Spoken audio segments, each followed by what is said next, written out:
Inna ad-dina 'indallahil Islam.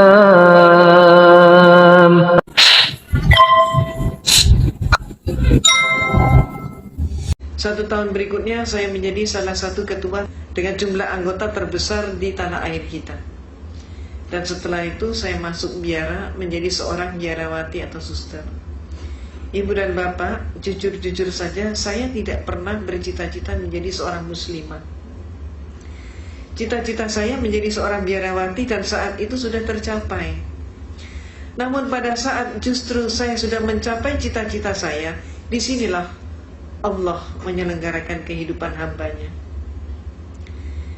Pada saat saya di biara, dari seluruh mereka yang masuk biara hanya ada 2 orang saja. Satu adalah diri saya yang diberi tugas khusus, yaitu untuk kuliah di biara dan sekaligus kuliah di Institut Filsafat Teologia yang disebut Seminari Agung, pendidikan akhir pastor. Di sanalah saya menekuni comparative religion, termasuk menekuni Islamologi. Tapi Islamologi yang saya terima di sana bukan untuk menyatakan Islam agama yang hak, tapi sebaliknya untuk menyatakan Islam agama yang jelek. Mereka menyatakan, kalau Anda ingin tahu tentang Islam, lihat saja umat Islam di Indonesia. Maka di Indonesia ini orang yang melarat agamanya apa?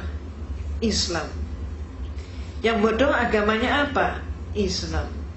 Yang kumuh di bantaran sungai agamanya apa? Islam. Yang kehilangan sandal sepatu hari Jumat siapa? Islam. Yang gak mau bersatu, bercerai-berai terus siapa? Islam. Yang jadi teroris siapa? Juga dikatakan Islam. Maka teman-teman saya sepakat dengan kesimpulan bahwa kalau begitu Islam agama yang jelek. Pada saat itulah saya katakan penyimpulan itu belum benar.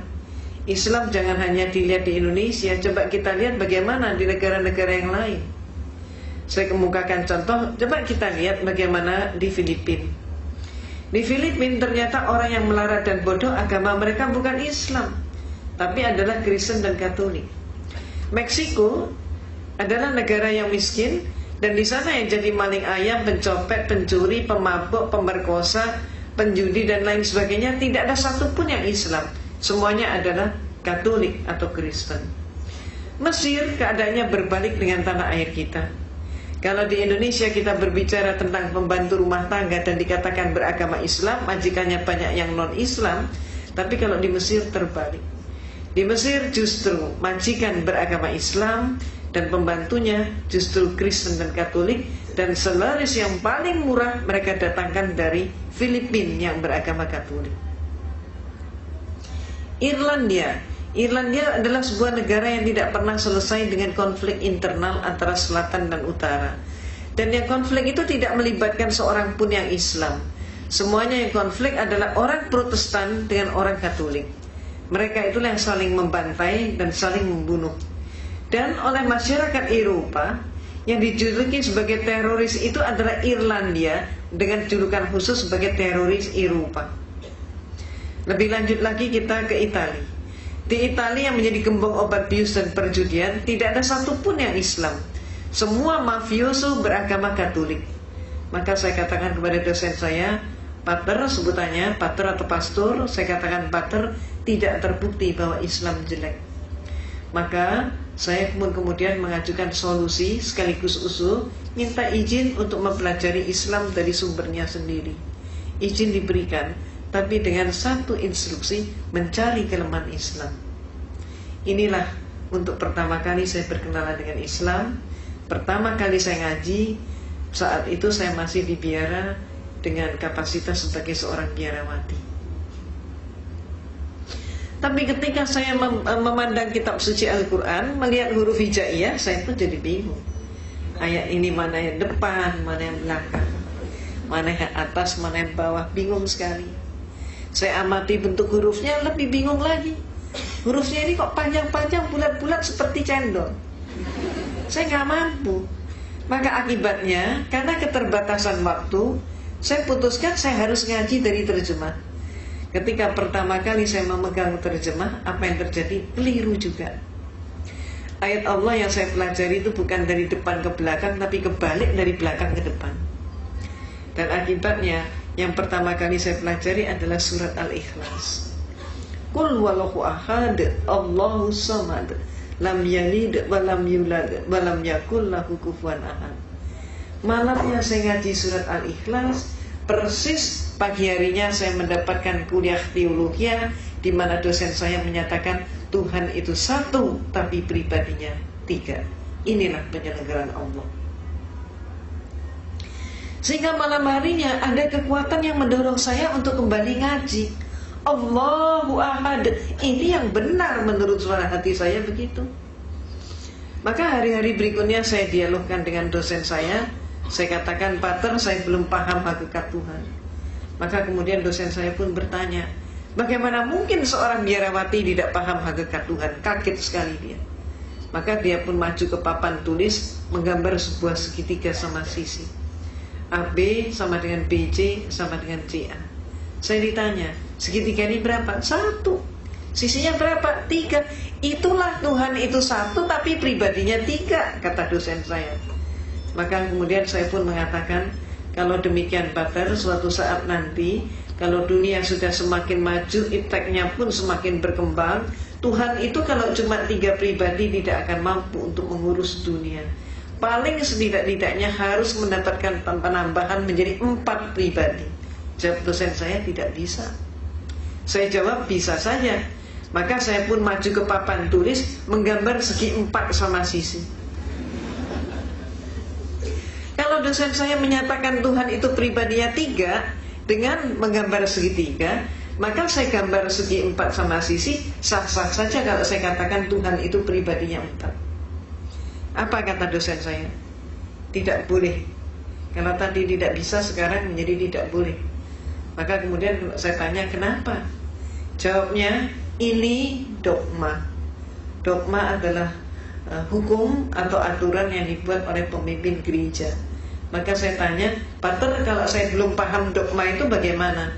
Dia mengatakan, Anda paham atau tidak, terima saja, telan saja, dan jangan dipertanyakan.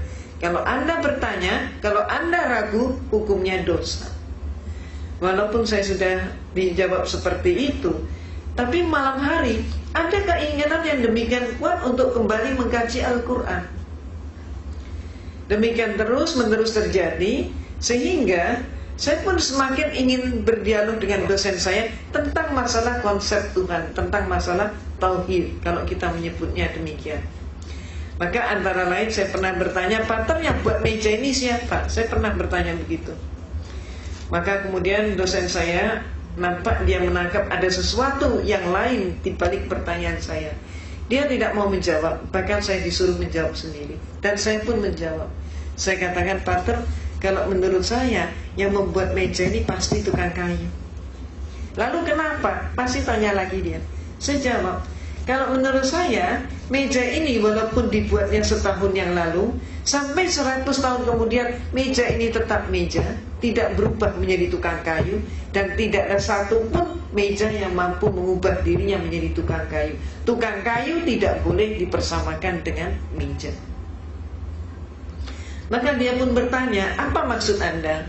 Saya katakan, Pater, menurut pengamatan saya, Tuhan itu menciptakan alam semesta dan seluruh isinya termasuk manusia. Maka ada manusia yang dilahirkan setahun yang lalu, sampai 100 tahun kemudian ternyata dia tetap manusia. Bahkan sampai kiamat pun manusia tetap manusia. Tidak ada satu manusia pun yang mampu mengubah dirinya menjadi Tuhan, dan Tuhan tidak boleh dipersamakan dengan manusia. Malamnya saya ngaji lagi, dan hari-hari berikutnya saya dialog lagi, saya diskusi lagi. Saya pernah menyatakan juga, Pater, siapa yang melantik RB? Saya ditertawakan kali ini. Bagaimana mungkin seorang biarawati nggak ngerti siapa yang melantik RW? Maka saya jawab, sebetulnya saya mengerti. Maka kemudian dia baru tersenyum, dia kaget sekali. Apa sih maksud Anda? Dia tanya. Coba menurut Anda siapa? Coba silakan jawab. Bertubi-tubi saya digitukan. Dan kemudian saya katakan, Pater, kalau menurut saya yang melantik RW pasti eselon di atasnya, lurah ataupun kepala desa. Kalau sampai ada RW dilantik oleh RT, maka jelas pelantikan itu tidak sah. Demikian pula ada 100 orang kopral bermusyawarah untuk mengangkat salah satu teman mereka menjadi seorang jenderal. Walaupun yang melantik 99 orang, tetap saja pelantikan itu tidak sah. Apa maksud Anda? Dia tanya. Maka saya katakan, Pater, menurut pengamatan saya, Tuhan itu menciptakan alam semesta dan seluruh isinya termasuk manusia. Manusia hakikatnya sebagai hamba Tuhan. Maka kalau ada manusia melantik sesamanya manusia menjadi Tuhan, jelas pelantikan itu tidak sah. Malamnya saya ngaji lagi, terus seperti itu. Dan kemudian saya diskusi lagi, sampai pada klimaksnya saya bertanya tentang sejarah gereja. Saya katakan, Pater, menurut semua literatur yang saya pelajari dan kuliah yang saya terima, Yesus yang oleh umat Islam disebut Nabi Isa alaihissalam, ternyata Yesus itu untuk pertama kalinya dilantik menjadi seorang Tuhan. Peristiwa itu baru terjadi pada tahun 325 Masehi. Jadi sebelum tahun 325 Masehi, Yesus belum jadi Tuhan. Yang melantik Yesus jadi Tuhan siapa? Yang melantik Yesus jadi Tuhan adalah seorang raja Romawi, yaitu Konstantin. Pelantikannya terjadi dalam rangka sebuah konsili. Konsili ini bahasa Latin Romawi, artinya adalah konferensi, atau istilah kita yang lain adalah muktamar. Terjadi di kota Nizea. Maka disebut konsili Nizea tahun 325 Masehi. Ini untuk pertama kalinya Yesus jadi Tuhan. Jadi sebelum itu dia belum jadi Tuhan. Sayangnya, sejarah ini tidak dipahami oleh 98% umat Kristen. Walaupun sejarah ini ada di dalam buku-buku mereka. Cuman dengan sengaja pemimpin-pemimpin gereja menutup sejarah tersebut agar supaya umatnya tetap tidak tahu. Kenapa? Kalau sampai umatnya tahu, umatnya akan terguncang sekali kalau mengetahui Yesus diproses dari manusia menjadi Tuhan, dan yang melantik adalah seorang manusia. Maaf, keadaan yang terjadi di tanah air kita, Kristennya sendiri juga nggak ngerti konsep ketuhanan Yesus, tidak tahu sejarahnya. Mereka kemudian menyerang kita umat Islam dengan program kristenisasi dan pemurtadan, sedangkan kita umat Islam juga sayangnya gak tahu sejarah itu. Itu sebabnya apa yang saya informasikan ini termasuk menjadi bekal dakwah kita. Kalau ada serangan, katakanlah yang hak itu hak, yang batil itu batil. Sejarah ini perlu diungkap.